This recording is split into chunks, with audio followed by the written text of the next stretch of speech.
Jadi begini, kalau dulu konflik di zaman Soekarno itu memang ada konflik di antara aliran, tapi relatif tokoh-tokoh bangsa waktu itu masih bisa komunikasi satu sama lain. Nah, yang muncul adalah kemudian konflik antara kelompok-kelompok yang mencoba keluar dari Indonesia kecewa, misalnya dari Timor-Leste dan terusnya itu, kemudian dihadapi dengan Jakarta dengan pengerahan tentara. Kita bisa melihat misalnya TII, TNI dan sebagainya. Nah, itulah yang terjadi meskipun ya, konflik horizontal memang terjadi, tapi tidak banyak sebetulnya, karena konfliknya lebih ke ideologis. Nah, konflik itu menjadi nyata ketika Soekarno memang ingin melawan kolonialisme dan imperialisme yang mengancam Indonesia. Salah satunya adalah Trikora di Papua, di mana kemudian Indonesia mengklaim bahwa Papua Barat yang disebut sebagai Irian Jaya ketika itu adalah bagian dari wilayah Indonesia.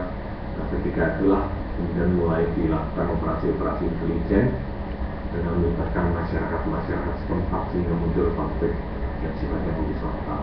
Yang lain adalah soal Trikora, di mana Soekarno juga melalui pidato mencoba mengagalkan semua negara boneka bentukan Inggris yang saat ini menjadi 3 negara, yaitu Malaysia, kemudian Singapura dan Brunei.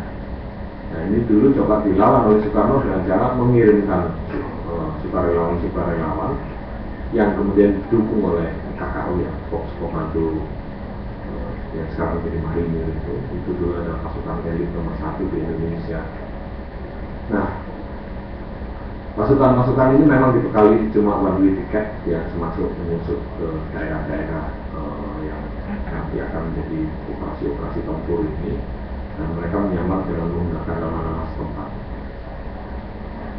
Yang menarik adalah pada tahun 63-an itu Soekarno menggosok-gosok melalui operasi intelijen supaya muncul PGRS Parat, jadi Partai Rakyat Kalimantan Utara sama Pergerakan Parat, PGRS itu.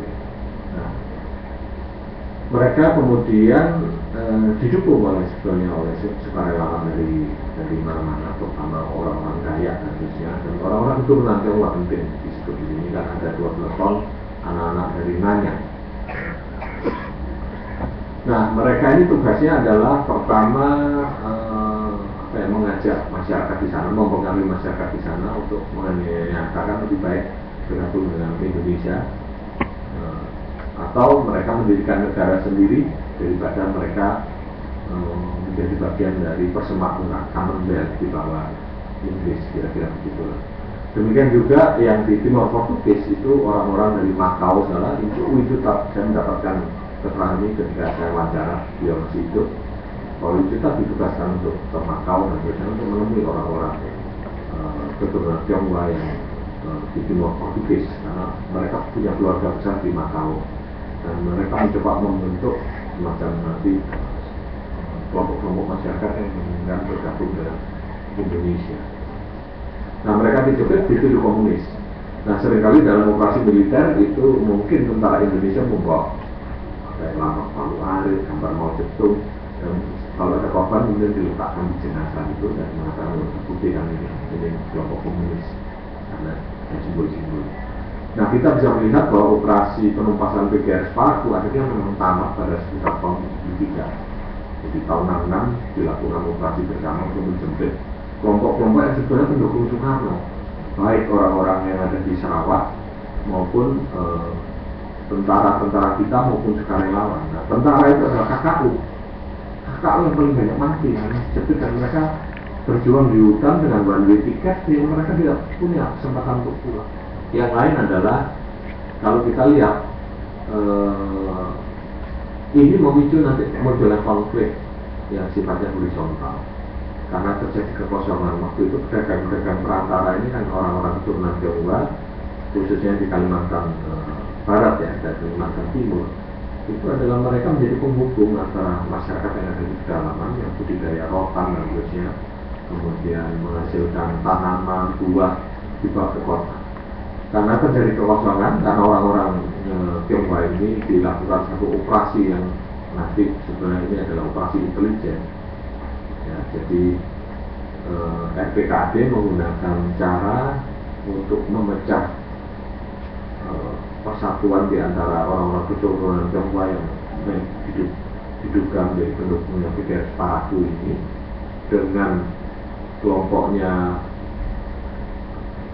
orang-orang Dayak. Caranya adalah dikerjain aja dua kelompok ini, difitnah. Jadi ada pimpinan Tumenggung Dayak yang menjadi dibunuh, kepalanya dipenggal, kemudian diletakkan di mulut kampung, dan kemudian tentara mengatakan ini pelakunya PKS Paraku. Nah, sehingga kemudian orang Dayak yang waktu itu tidak melakukan verifikasi dan akhirnya kumpul semua melakukan upacara mangkok merah. Mereka menandai bahwa seluruh orang Tionghoa, seluruh orang dituduh PKS Paraku harus dibunuh. Nah, karena itulah kemudian terjadi arus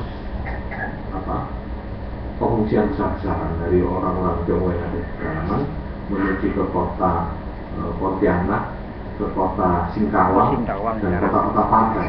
Mereka siap pergi mengungsi begitu. Nah, dari pedalaman mereka terusir, yang didatangkan adalah orang-orang Madura. Dan secara etnis sangat berbeda dengan orang Dayak, secara adat juga berbeda, dan nanti menimbulkan konflik di kemudian hari ketika zaman konflik yang panjang sampai muncul peristiwa Sampit, kemudian peristiwa Sanggau dan seterusnya. Yang kedua adalah ketika terjadi proses menjelang Trikora, itu adalah memang ada sukarelawan yang sama diterjunkan. Ada orang-orang dari Ambon, dari pulau-pulau terdekat di sana untuk menyusun.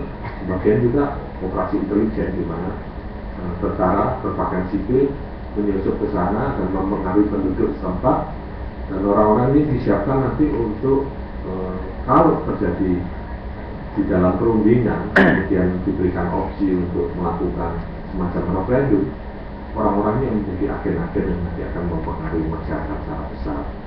Nah, banyak perlawanan terutama dari masyarakat setempat, apalagi kemudian ada kelompok Papua yang memproklamirkan diri di Manowari, maka kelompok ini kemudian dikejar oleh tentara dan menjadi target. Karena itulah referendum kemudian kita menang, tentunya melalui manipulasi.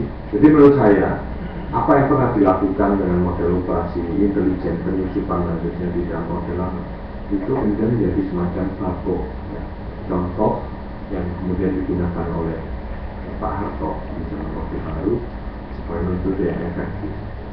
Nah, kita mengenal sendiri di Indonesia ada 3 model operasi militer sebetulnya. Operasi yang dilakukan oleh tentara untuk memenangkan sesuatu itu adalah operasi intelijen, kemudian operasi tempur, sama operasi teritorial. Nah, di dalam operasi intelijen dikenal macam-macam. Ada operasi yang sangat tertutup, ya. Bila perlu operasi yang sifatnya membenturkan di antara 2 kelompok massa, atau barangkali adalah operasi yang seolah-olah dilakukan oleh lawan yang anti kepada pemerintah. Nah, operasi penghalangan itu disebut sebagai operasi intelijen hitam. Nah, kalau kita lihat kombinasi yang sampai sekarang terjadi, baik terjadi di Aceh, kemudian terjadi di beberapa tempat yang menjadi pokok bahasa, itu adalah gabungan antara operasi teritorial, operasi intelijen, terutama intelijen hitam ini, dan operasi militer. Operasi militer barangkali di tahun 80-an semenjak kita dapat sorotan dunia internasional, kemudian para tapol dibebaskan, itu agak berkurang. Sehingga yang dominan itu adalah operasi intelijen, ini nama operasi teritorial. Intelijen ini untuk menghantam sesuatu yang dipakai itu adalah aparat-aparat atau orang-orang yang kontra. Kita bisa melihat misalnya peristiwa penembakan misterius. Itu juga gabungan antara operasi militer sama operasi intelijen dan operasi teritorial.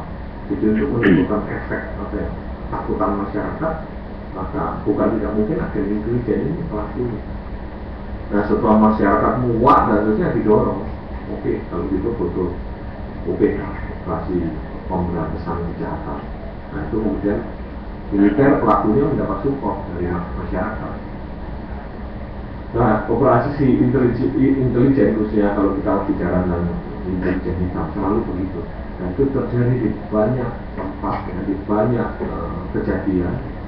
Dan untuk tadi yang wilayah yang tadi disebut, apakah di Aceh, di Papua, itu memang kalau kita lihat secara kasat mata, ini lebih heavy-nya adalah operasi intelijen yang kemudian diikuti dengan tindakan militer. Dan kemudian militer mendapatkan legitimasi akibat operasi intelijen itu. Kira-kira seperti itu.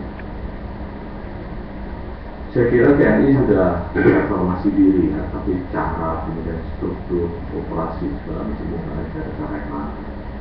Nah, soal impunitas saya kira bagian dari regimen sekarang adalah perpanjangan dari rejim yang lama juga. Orang-orangnya juga orang-orang yang itu pakaian pensiun, tapi yang menjelang pensiun juga memproduksi satu generasi baru yang melanjutkan apa yang sudah dikerjakan oleh yang lama. Menurut saya yang harus dilakukan adalah mengungkapkan kebenaran apa yang sebenarnya terjadi.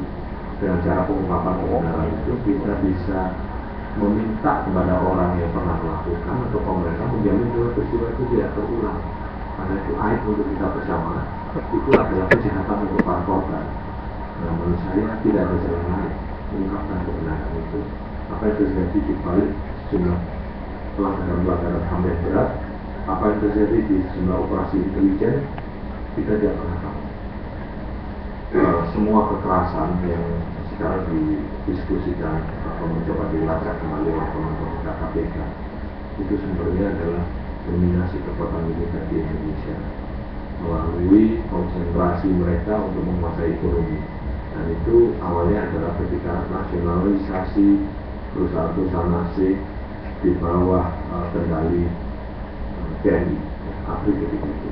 Dan itu dimulai pada tahun 1957 ketika Soekarno mengatakan semua harus dikembalikan kepada Indonesia dan ada program nasionalisasi. Ketika TNI masuk menjadi bagian utama dari kekuasaan di dalam struktur Orde Baru, dia menggunakan pendekatan keamanan, dia melakukan bisnis ilegal untuk membiayai operasi-operasi politik waktu itu, termasuk menghidupkan kembali tahanan seperti Pulau Buru yang itu pulau dijadikan tempat tahanan, maka diberikan semacam lisensi kepada para jenderal-jenderal oleh Pak Harto untuk silakan Anda tebang pohonnya, Anda ambil tambangnya.